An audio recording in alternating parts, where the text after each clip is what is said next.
They bring us in on small white buses that smell like fear and death. Every day, I dread coming into work, knowing my day will be far from mundane. But today, the dread isn't here. No. Today, terror courses through me instead. I just can't shake the feeling, no matter what I do, and I can't understand where it's coming from. I don't know, maybe I'm overworked, or maybe it's stress. Maybe I'm having this feeling because last night, I heard the whispers from several agents about the government being worried that the Area 51 Facebook group is a serious threat, and that at any moment they will stomp into the facility and see the horrors they've been hiding. Horrors that, even when I'm alone, safe in my home, chills me to the core. There's terrors that have put a wedge in my marriage because even if I was able to talk about my work with my wife, I wouldn't do it willingly. Anyway, when the bus stops, I follow the other subcontractors off the white bus. It takes us back and forth to work. I stretch my limbs, my eyes taking in everything with a cautious eye. The feeling of terror not leaving me as I try to calm myself down. When I realize that my fear isn't going away anytime soon, I sigh tiredly and begin to walk to my designated area where I'm the head electrician on a top-secret case that I dare not even think about, let alone admit out loud. Let's just say, my once dreams of working on luxury homes are far from the nightmares I work with daily. But this is my life, and I have to live with it, as well as live with the choices I made to get here. As I walk, I ignore the cries and screams that sound too close for comfort and pretend that the noises are coming from a giant TV turned up too loudly. The animalistic cries for help, for freedom, for revenge, for death. It's almost like background music for me now. I can mostly drown it out. But what I can't ignore is the way the agents are whispering in the hallways, casting cautious glances around as if they're afraid of others overhearing them, and when they all jump as a particular wail punctures their eardrums. It doesn't give me a sense of assurance that they have things as under control as they all claim they do. Hey, good work. David, a fellow subcontractor, and don't ask me what he does, he wouldn't tell me even if he could. Tells me, his lips turned upward into a smile. He's new here, so he's still able to smile and jokes around as if everything is fine, but even I could see the job is getting to him by the lines on his forehead. Still, he tries to be cheerful every moment at work, and loves to talk too much. Something that will probably get him into trouble one day. I overheard an agent with loose lips saying that you're close to completing your project. That's good. They like it when you finish your projects early. Keeps eyes off of you. I nod my head but don't dare say as much as he has. Yeah, thanks man. I try. Seeing that I'm not going to say any more, he glances behind us and swallows hard. Oh, I'll see you later. Maybe we could get a beer after work. He walks quickly away, repeatedly looking over his shoulders, his eyes wide. Back to work. I hear an agent order behind me, and unlike David, I don't look behind myself and continue walking to my station. One of the rules working here is quite simple. Don't look back. You never know what you might see, and ignorance really is sweet bliss. Shit. I stayed longer than intended, and now it's pitch black outside. I once worried about what my wife would say when I came home late, but now I'm more concerned about having to go to the agents and telling them I need them to arrange one of the white buses to take me home. They usually are sticklers for rules, and everything had a place and a time, so it does surprise me that I was actually able to overwork tonight, especially with all the talk about the event that might take place here. all probably distracted and didn't realize that I was still here, but if they found out I stayed and missed the last bus, then I'm sure to hear it when I seek someone out to drive me home. But then again, once I tell them what I accomplished tonight, what they've been asking for months from me, they might not care how long I stayed here tonight, and they might even allow me to leave after this. When I got offered this job at first, I was excited about what I might uncover, and I pushed aside my other dreams for a chance to see what the famous Area 51 really hid behind closed doors. Now I wish I never knew about this place and had stayed where I was. You never know how safe you are until you're waist deep in monsters and secrets, trying desperately to claw your way up to the surface. "Hey, what are you still doing here?" I heard David say to me, and I sighed, knowing that he probably stayed here too long as well, and would need to go aboard one of the white buses as well. Which means, that I'm stuck with him. Now, I don't dislike the guy, mind you, but his cheerfulness reminds me of a life before working here. He's kind of a constant reminder of what I lost. Working late, huh? Yeah, me too. I'm kind of surprised they didn't kick us off the base since it's so late. But probably worried about the whole Facebook and social media thing. David, please, try to keep your voice down. I shake my head and wave down the first agent I see, but he completely ignores me and goes running in the direction we're heading, his gun drawn up. Now, David might not be the smartest, but even he understands the situation at hand. The agent looks terrified, and he's heading right outside, where we'll be waiting for a ride out of the base. I'm tempted to stay inside to avoid facing what awaits me outside, but other agents spot us and bark us to go outside, and they'll call a bus for us to take us home. And then they tell us they're going to write us up for breaking protocol and missing the last bus of the night. When we stepped foot outside, I just knew instantly something wasn't right. And how do I know that? Well, the fucking cages. You only keep things you don't want to get out in cages. And the fact that we can't see what's inside, that only a few holes are surrounding the structures, that might give us an idea. If we dare get close, I'll tell you what, seeing the size of the cage reminded me of the size of something I saw a few months ago when I first started. And that image of the creature I encountered will stay with me until I die. An agent thought it'd be funny to show the new guy, who was excited and full of curiosity, the worst horrors this place holds. I saw what they did to the things that they held. How they didn't look like us. How they seemed more animalistic and, just for lack of a better word, otherworldly. And I'll never soon forget it. Especially the way it looked at me with desperation, hatred, and hope. And since that day, I've avoided learning or encountering any more secrets of Area 51, and have strictly stuck to my work only. And so, the fact I'm trying to tell you all this, you might ask.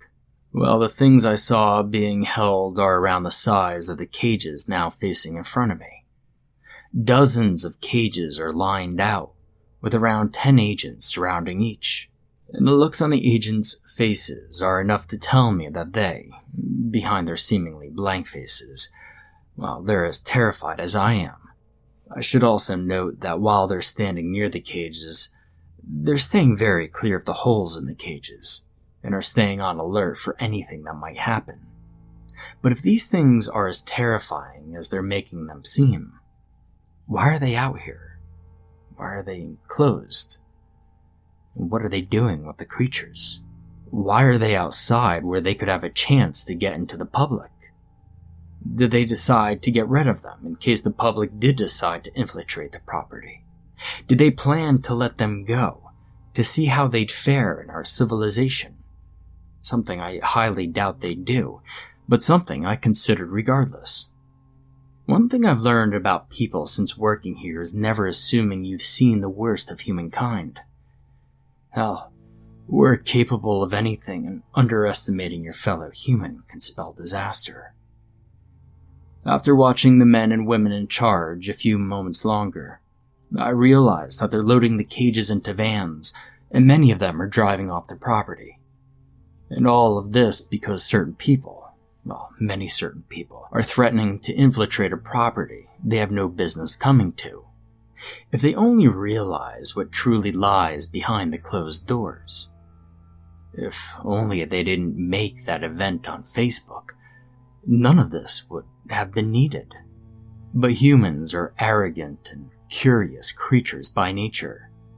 And when you put those two personality traits together, you get a bad combination that will get everyone around them hurt, or worse, killed. Anyway, a man shouted in the distance and David jumped behind me, his eyes wide, as a bloody hand shoots out of the top of the cage through one of the holes, and a monstrous shriek pierces the night.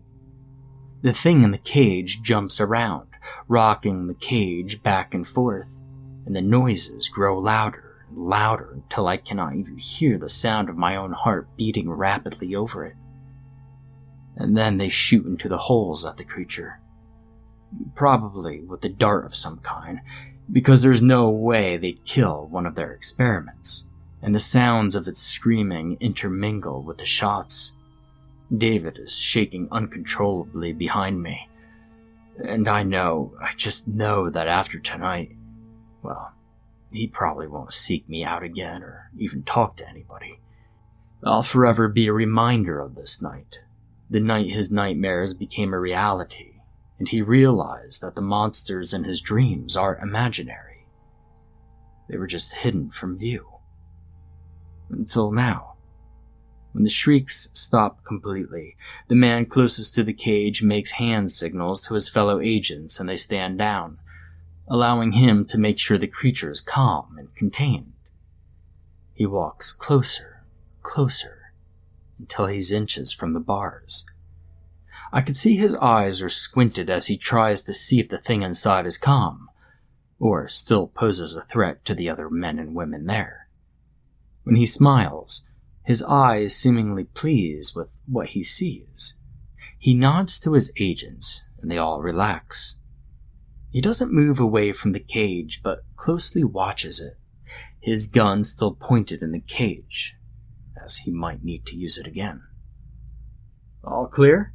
someone yells behind him, and then he makes the fatal mistake. He turns around, giving the cage his back.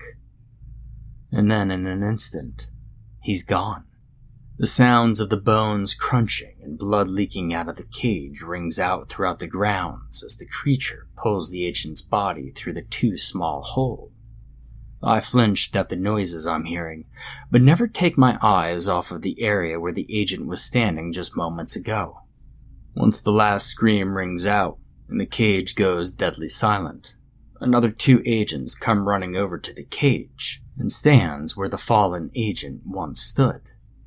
Their faces look tough, but I could see in their hands, where their guns are held in tight fists, they were shaking uncontrollably.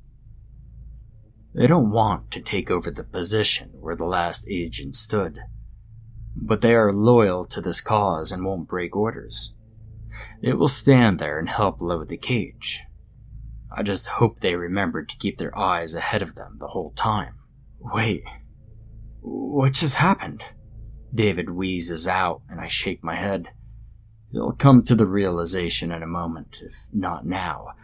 He'll awake during the night and realize what just occurred, and then he'll never be able to sleep again.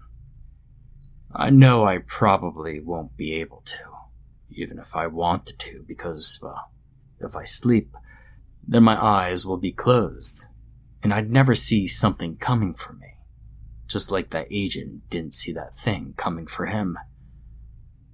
Now, an agent came over to us and walked us to the buses, giving us narrow looks as if he wanted to give us a lecture about staying past the time that we were allowed, or threaten us to never repeat what we saw tonight.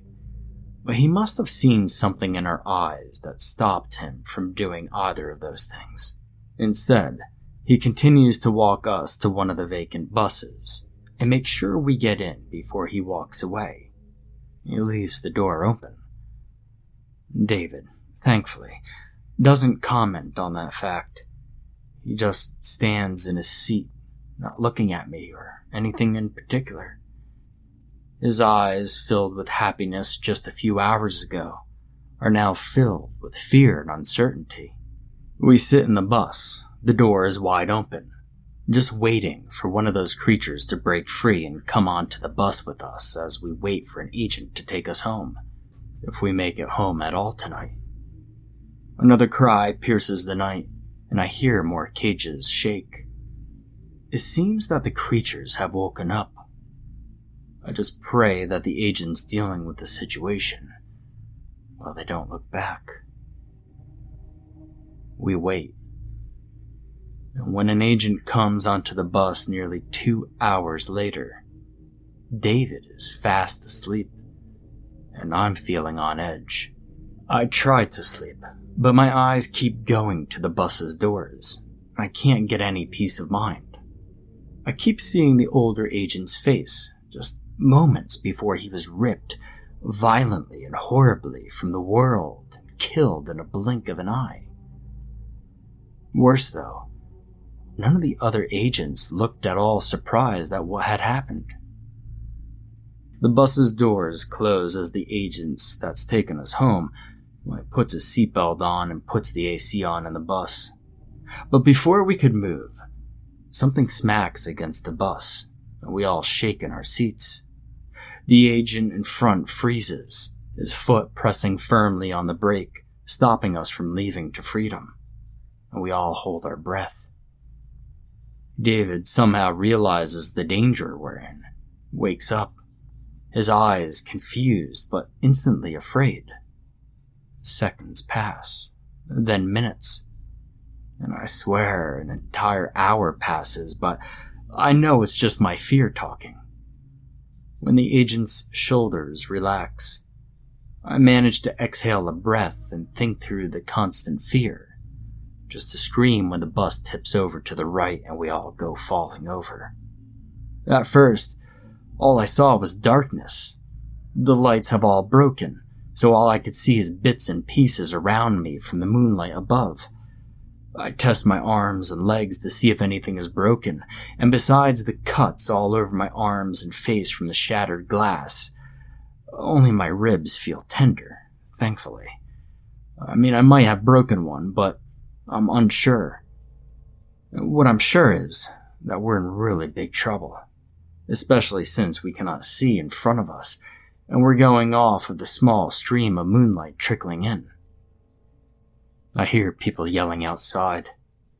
It's running, and then gunshots. It broke out of its cage. Another person yells, "Someone didn't secure the lid." Off in the distance, panicked yelling, "Open fire!" The yelling between the agents continues, and they confirm my worst fear. One of the creatures has escaped, and now it's near our bus. And if the scraping against the bus means anything, it's trying to get inside to kill us like one of its friends killed that agent. I try to keep my bearings as the bus moved back and forth, rocking me against the walls and into a heap of glass from the broken windows. My hands were getting cut up, me trying to steady myself, but we kept on getting tossed around the bus like rag dolls. When the bus stops moving, I try to catch my breath and my eyes connect with David's, who's only a few yards away from me, and looking worse off than me at the moment. "Hurt," I hear David gasp out from the wet sound coming from him. I think he punctured a lung and is drowning in his blood. "Help me." His plead for help will haunt me until the day I die. And then a bony, bloody hand reaches into the bus, and I quickly move out of its way, moving as far as I can to the other side of the bus. But I don't need to worry because the creature doesn't have its sights set on me. No, it had its eyes on David. My eyes are wide as I watch it grab David by his face and pull him up out of the broken window. I close my eyes at the sounds coming from outside. The screams from David, the gasping. Just unable to think straight. And then shots ring out for the third time tonight and I shake, keeping my eyes closed as they try to get the creature back into its crate. Several moments later, there's sounds of a struggle, as well as the sound of chains, and then the agents say that the area is clear and safe to come out. And how the hell they sound so calm, I'll just never know. Now, I don't move for the first few moments, not trusting the words of agents who allowed 2 of their own to die within one night. But then the realization that I'm a sitting duck staying here kicks into my brain, and I scramble out of the bus, trying to avoid looking at the agent who was going to drive the bus, now hanging upside down, his face unrecognizable from all the blood and cuts covering it. When I pry myself out of the window above me, trying to ignore the glass digging into my skin, I fall limply into the ground and cry out in pain, knowing that if my ribs weren't broken before, well, they are now. And my hands are bloody beyond repair, and I'm beginning to worry about my ability to use them again in the future. I'm just counting my blessings that I made it out of that bus alive, even though I might lose the function of my hands if I didn't get them treated immediately. An agent helped me to my feet, and his eyes take me in before nodding. Good, you're alive. His voice is calm, showing no signs of fear or worry. He moves me back toward the buses and gives me a grim look. Wait near another bus. I'll be there in a moment to drive you home. I just need to get something into a van. I nod my head a bit too quickly, shock starting to set in, and I walk as fast as my broken body can carry me. When I get to the other buses, I turn my back to the vehicle and keep my eyes on the cages. Most of them now in the vans and being driven off to, well, hell knows where. As long as it's away from me, I'm okay. As long as I never have to see a van, a cage, or a bony hand again, I'll be okay. Or, well, this is what I tell myself to keep moving forward and not crumple to the ground in tears. The agent boards the bus. I'm going to tell him to wait for David. And I remember what happened in the last hours, and I close my mouth. He was going to get married this year, start a family with his wife, and now his wife will never know what truly happened to him tonight.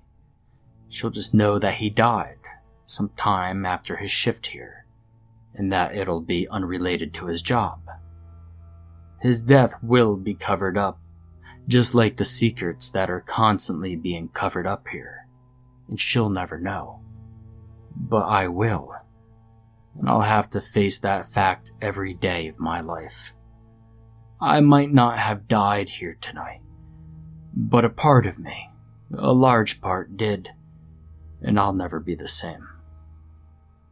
Sitting back against my seat, I let the gentle pull of the bus leaving the base lure me into sleep. But even behind my eyelids, I can't escape the horrors of Area 51. But I'd rather sleep under the guise of safety than look back and see more horrors. Tomorrow. Yeah. Tomorrow I'll face what happened. But tonight I'll allow myself to escape. I just pray that no one breaks into the property. And if they do, I pray that the creatures we keep will be gone. At least for that one night.